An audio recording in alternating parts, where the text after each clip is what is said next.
Hi friends, welcome to kitchen climate. இன்றைக்கி நம்ம கிச்சனில் நம்ம தேங்காய் மிட்டாய் செய்யலாங்க. தேங்காய் மிட்டாயில் என்ன ஸ்பெஷல்னு நீங்கள் கேட்கலாம். அது ஏற்கனவே எல்லாருக்கும் தெரிஞ்சது தானே அப்படின்னு சொல்லலாம். ஆனால் இதில் வந்து கொஞ்சம் ஹெல்த்தியாக நட்ஸ் எல்லாம் சேர்த்து நான் வந்து கொஞ்சம் புதுமையாக செஞ்சேன். அது உங்களோட நான் ஷேர் பண்ணுறேன். ஸோ உங்களுக்கும் புதுசாக இருந்தால் உங்கள் கிச்சனில் ட்ரை பண்ணி பாருங்கள். 2 மூடி தேங்காய் எடுத்து அதை சில்லு எடுத்து நான் மிக்ஸி ஜாரில் நல்லா பூவாக தூவி எடுத்துக்கிட்டேன்.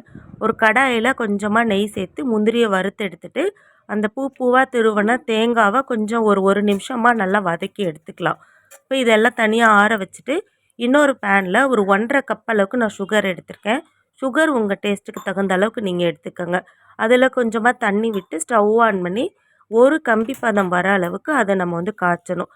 சர்க்கரை பாகு ரெடி ஆகிறதுக்கு அதை சிம்லேயே வச்சிடலாம். இந்த கேப்பில் முந்திரி, பாதாம், பிஸ்தா, அதுக்கப்புறம் தோல் நீக்கின ஏலக்காய் இதெல்லாம் சேர்த்து நல்லா பவுடராக மிக்சியில் அரைச்சி எடுத்துக்கலாம்.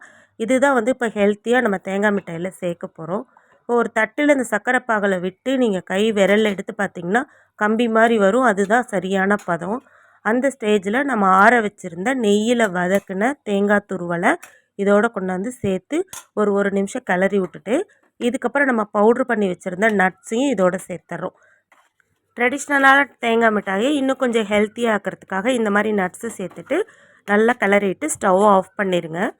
ஸோ இது வந்து ஆறட்டும். இப்போ இந்த கேப்பில் ஒரு தட்டு எடுத்து ஒரு ஸ்பூன் நெய் விட்டு நல்லா அது ஃபுல்லாக அப்ளை பண்ணிவிட்டு நம்மளோட ரெடி பண்ணி வச்சுருந்த அந்த தேங்காய் பர்ஃபியோட கலவையை இதில் கொண்டாந்து சேர்த்து நல்லா செட் பண்ணி விட்டுட்டோம்னா கொஞ்சம் நார்மல் டெம்பரேச்சருக்கு வரும்போது இது பீஸ் போடுற அளவுக்கு சரியாக வந்துடும்.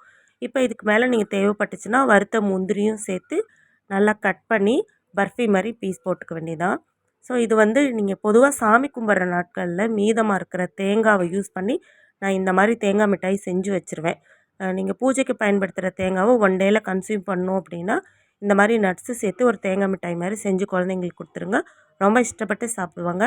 நீங்கள் இன்னும் நம்ம சேனல் சப்ஸ்கிரைப் பண்ணாமல் பார்க்குறீங்கன்னா சப்ஸ்கிரைப் பண்ணிவிட்டு வீடியோக்கு ஒரு லைக் கொடுக்க மறந்துடாதீங்க. Thank you friends.